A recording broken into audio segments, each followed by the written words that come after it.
record on this computer. Right. Okay, then live on YouTube.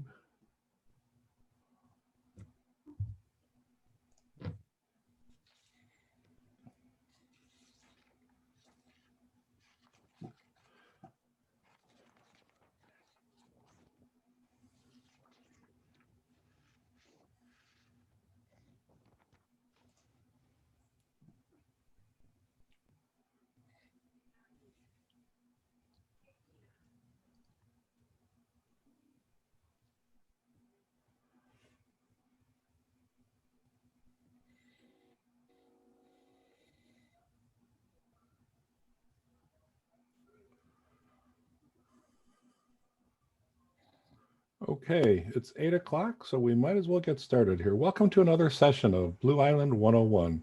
My name is Randy Heuser, and with me is Bill Fahrenwald.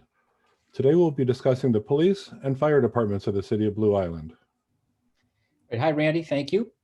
Also note that we are monitoring the YouTube channel and the Zoom chat. So if you have any questions during the session, please feel free to type away, and we'll be certainly doing our best to answer any questions during the session. And I guess I'll lead off with a summary of the police department, Blue Island Police Department. Many of you are probably familiar with them, see them out on the street. And I'll say just right off the bat, I think we have a really good police department. We're fortunate. This police department structure is, there's the chief, currently Chief Arzab, although she just announced her retirement. And so we're in the, I guess, the market for a new police chief. She reports directly to the mayor. And a full complement of the staff for the police department is 37 full-time sworn officers, including the police chief and the detective division. Also, just as a note, currently, it has been for a while, our police force is down from about 37 to, I don't know, 33, 32. Something like that. And as we'll see here, it's a process to keep the police department full. Patrol officers work 12-hour shifts split up into 4 groups. So there's always a full complement of officers on the street. There's also a school resource officer position. And so when staffing permits, a sworn police officer is assigned to local schools to be a liaison with the schools in the city. And the school district in that case pays 100% of the officer's salary, including all their benefits. Now training, and this kind of gets to this point of why it's a bit of a challenge to keep the police force up to full force right now, is that there is quite a bit of training that goes into it. There's a 14-week academy, a state test, and field training of 12 to 15 weeks with 18 months probation when a new officer joins the force. So it takes quite a while. And then there is, of course, state mandated training throughout their career.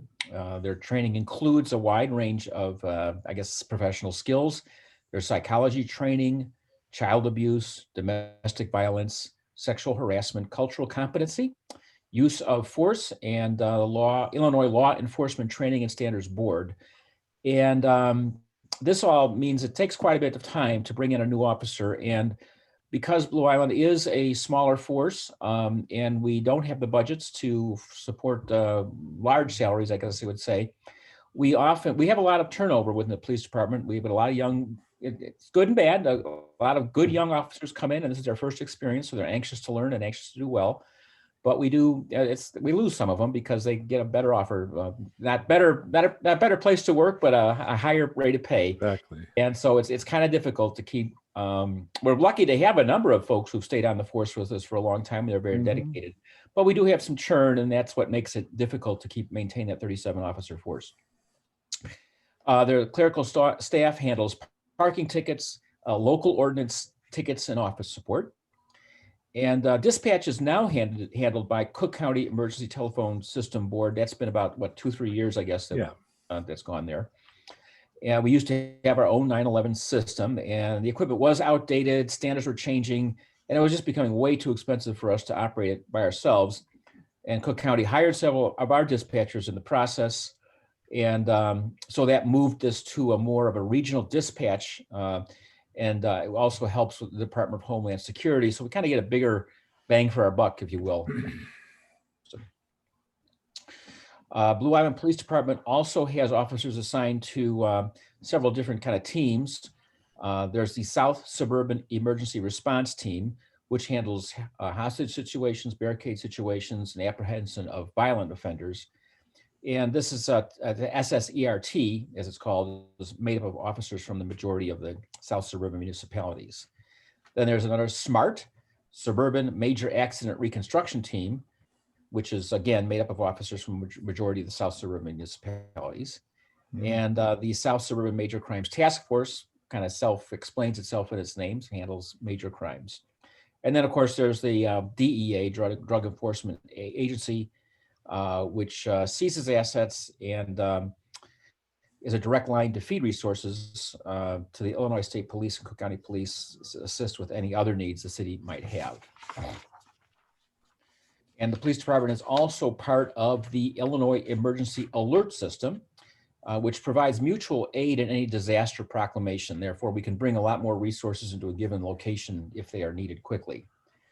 And then back there on this experience that you might have, unfortunately, most uncommonly with the police department, is if you do happen to get pulled over by the Blue Island Police Department, the officer will ask for your driver's license and registration, and then they will return to the squad car to look up your information on LEADS, which is the Law Enforcement Agency data system. That's linked to a lot of databases across the country, including the Illinois Secretary of State database, to verify your driver's license and vehicle information, as well as any outstanding warrants that might be out on you. I'm sure most of our listeners don't have that problem. Biggest arrest lately, aggravated speeding, 26 miles over the speed limit. And that's a lot in Blue Island. Yeah, it is. And that mandatory court appearance and the need to hire a lawyer. So you want to kind of watch your speed here in the city of Blue Island. Also, something that we've recently, again, been able to take advantage of is something called the STEP grant, Sustained Traffic Enforcement Program, which is a grant that is going to is designed to help catch seatbelt and distracted drivers using the phone while driving. And we recently received a grant for that, and it puts an officer on the street for these specific purposes. And we will be utilizing that grant, and there will be some additional enforcement in the very near future in Blue Island. And then the police department does also engage in public education, the DARE program, which I'm sure many of you are familiar with, drug and alcohol resistance education, the National Light Out, tours of the police department for school groups, although probably we're not doing that right at the moment. Yeah. And but that'll pick up again when we can all sound the all clear, and public service announcements on social media. And there are a couple of other really handy services for residents regarding the police department also. There's something called Smart 911, and that is an emergency alert service. And if you don't have it, you can go on the Blue Island website and sign up for it. And if there's something going on that the police think someone in you in the neighborhood or whatever needs to know, you'll get an alert on your cell phone, and it's a handy thing to have. Then there's something called Frontline, which provides vacation watch, key holder information, overnight parking, if you need to have someone, a non-Blue Island resident, park overnight, and also just general non-emergency reporting of minor offenses you can do online through Frontline. And LexisNexis also permits you to order crash reports online. And all of these links are available at blueisland.org. That's the Blue Island City website. On the right-hand side of the homepage, you'll see these all listed, and you can click to any of them. And I've made use of them, and they're very handy. It means you don't have to make a phone call or whatever, and just get stuff going quickly. So all of this adds up to the need for a budget. And in 2019, the Blue Island Police Department cost was approximately $4.6 million to operate. And within that activity, or within that year, they handled over 30,000 calls for service per year. So that's a busy place. They're always out there doing something. And we're fortunate to have a good police department. And that is the basic outline of the Blue Island Police Department. Yeah, Bill, I did get one question from someone listening. How is that enforced? Will there be random stops? I'm assuming that means for the STEP grant. Yeah. Do you know the answer to that? I believe they're going to be stopping it. They're going to be in one spot. if I'm not mistaken, like they've done before.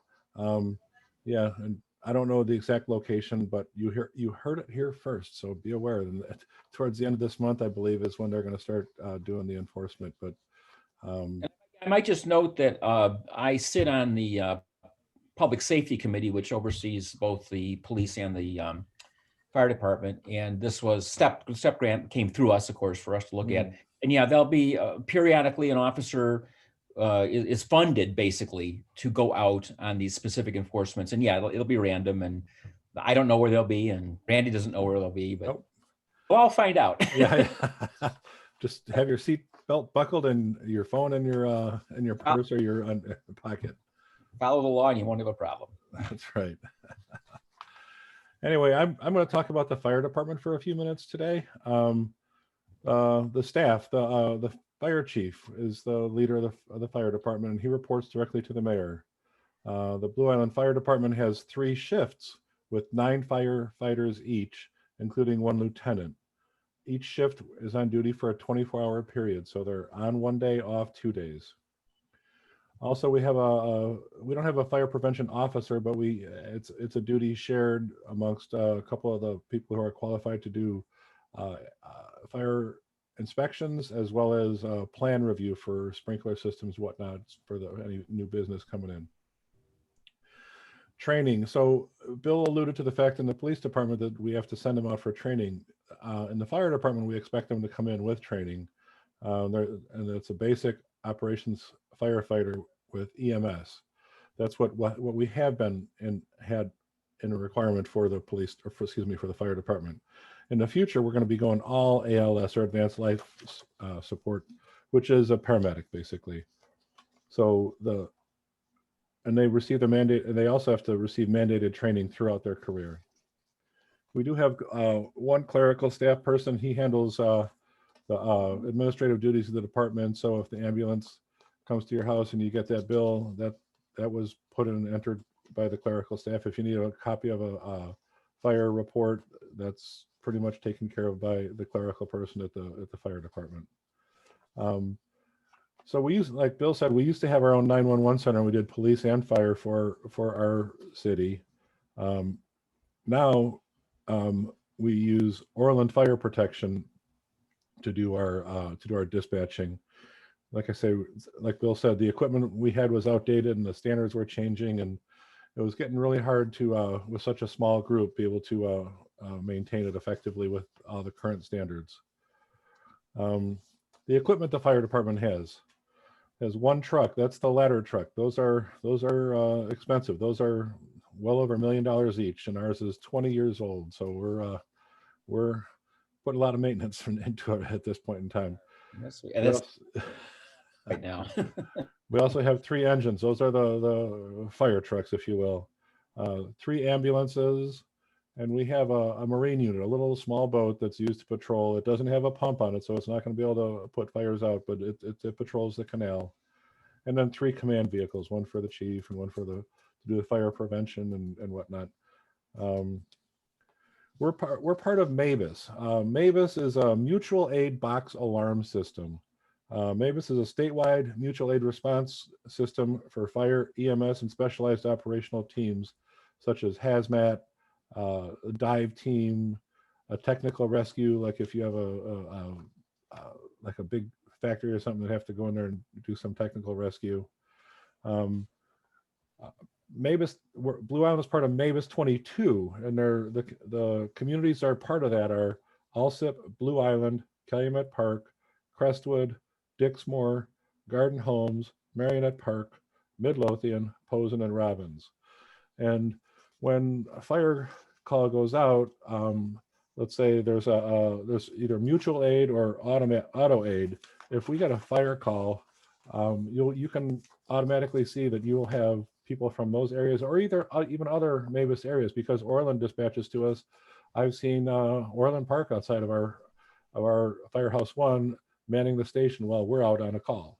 So it's really kind of cool. Mutual aid, really, we're able to use everyone else's resources, and we also will respond to other people when they're out on a call. So I briefly talked about ALS and BLS. Advanced Life Support System is paramedics, and basic life support system is the EMTs that we have right now. With the loss of Metro South Hospital, our drive times are longer. We have found the need that you can't just pick someone up and get them to the hospital in 2 minutes like we used to be able to do. So we have 20-minute transport times, and the city is well on its way to having ALS or paramedics on our fire rigs. So what happens if there is a fire call? Say, hey, there's a fire at so-and-so. You go out there and they call it a still. They get out there, they say, hey, that's actually a fire. Then they call it a full still. So the responding engine will call a full still. And that's when you start to see the things roll into place with Mavis. That's when people start coming out. If the first chief, so there's chiefs in all these areas too, and they will occasionally come out and well, more than occasionally, I've seen the reports that our fire chief submits to our council. You'll get chief from Alsip will get there before the chief from Blue Island, and he'll take command of the fire. And if there is the fire is bigger than it looks, then at some point in time they'll call a box. And that's where the first chief or incident commander will call that. So we have a lieutenant. It could be a lieutenant. He might not respond to every call, depending on what's going on. But when he does respond, he can call the box. And then, like you saw at Maple Tree several years ago, they do a second alarm, a third alarm, or even a fourth alarm. Every fire call gets 3 engines, 2 truck squads, 2 trucks, a squad, and an ambulance, and an auto aid chief. Like I mentioned before, a chief will be there. So when it's a fire call, you get a lot of equipment to roll out just in case. That could come from, like I said, Mavis 22 or other regions. You know, when we had the fire for the at the Maple Tree, we had people coming from 20 miles away to help with that fire. It's really a good community. There's in the fire department, we get approximately 3,800, 39, maybe 4,000 calls a year, calls for service. And of that, 60% are EMS calls or ambulance calls, and 40% are fire calls. And of those fire calls, we really only see like structure fires. We only see 20 to 35 calls a year for fires, or like car fires in an accident. So it's pretty rare you see a big fire, and it's sad to see, but when it happens, we're there for it. Investigators, in the event of a large loss or from a fire, a suspicious fire, or loss of life, then we have either the state fire marshal or the local investigators will investigate and recreate the scene and create a report for our files. Public education. We do a fair amount of that. I mean, I think we all can remember when we were kids going to the firehouse and looking at the fire truck and watching the firemen suit up, or in a parade or whatever, seeing them and waving at them. And but they also roll. So does the police department. They will, when possible, when we're allowed to have block parties, they'll come to the block party and show off the truck and to the or the engine to the people at your block party. We also do a lot for Fire Prevention Week. This year we're giving away smoke alarms. We had not a small amount of, like 20 or so. We also give school tours. We go talk to seniors about fire safety and what to do, and talk about the importance of smoke detectors. And and like the fire department, or like the police department, Bill mentioned, in 2019, the fire department cost approximately $2.6 million to operate. So to put those numbers in place, the 4.6 plus the 2.6 million, $7.2 million a year that we spend as a city of Blue Island for the public safety of our residents and businesses. And again, to put that and kind of equate that, our operating fund, which is the police, fire, all the stuff to operate the city hall, it's $7.2 million of our $16 million budget. So it's quite costly to keep our residents and businesses safe. And maybe to bring that down to the level of, anybody watching this who's a property owner in Blue Island, probably rough number would be, out of your property tax bill, typically maybe somewhere between $500 and $1,000 a year is going to the city of Blue Island. And that's what we have to work with to support a $7.2 million safety budget and $16 million city operating budget. So I have everybody, nobody likes paying their property tax bill, but we need the revenue. I hear stories back in the day about Mayor Hart going from business to business, asking for contributions for like the 4th of July or whatever. And he always wore a fedora hat. And I was a very small child, but he would go to the business and say, hey, can we count on your support? Would expect to take some money. And when they left, and if someone says, Mayor, I really can't afford it. This goes way back. It doesn't happen like that today. But say as he's walking out the door, I certainly hope the fire department knows how to get here. Back in the old days of Blue Island. But anyway, on that note, I don't see any other questions.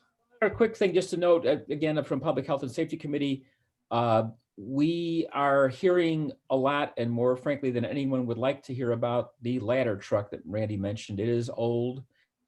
The replacement actually is about $1.9 million.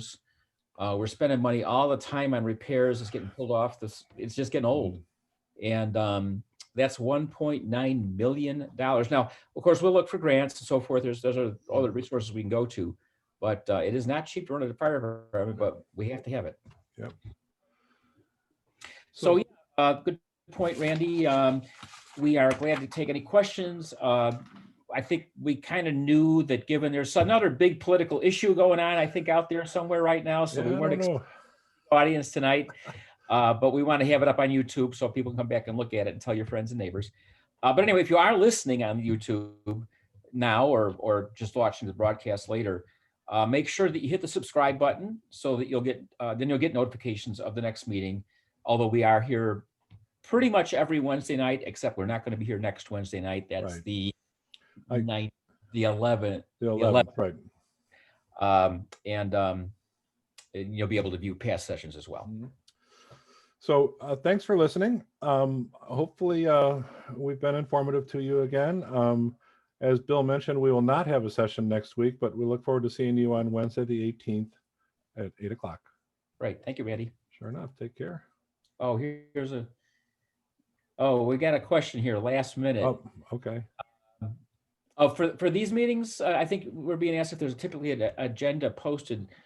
You do have a list of. I do. I have what I'm going to be. It's going to be basically for the next several weeks. We're going to be talking about all the rest of the different departments in the city, but we will be later on in December. We're going to start with our political party and some of the things that we want to try and get done if we're fortunate enough to be elected by the people of the city of Blue Island. And just real quick, I'll read out, I've got the list here in front of me, Randy. The meeting of the 18th, we're going to talk about the golf course, the rec center, which are the city's responsibility. November 25, we're planning to talk about finances, and probably also December 2. I know we wanted to get a session in Public Works and Water, and we'll probably have to reschedule that. Roads is coming up December 9. And other things after that. So maybe we could figure out a way to get that posted on Blue. Sure, I can do that. Absolutely. Thanks for the questions / suggestion. Yeah. Okay. Great. All right. Thank you.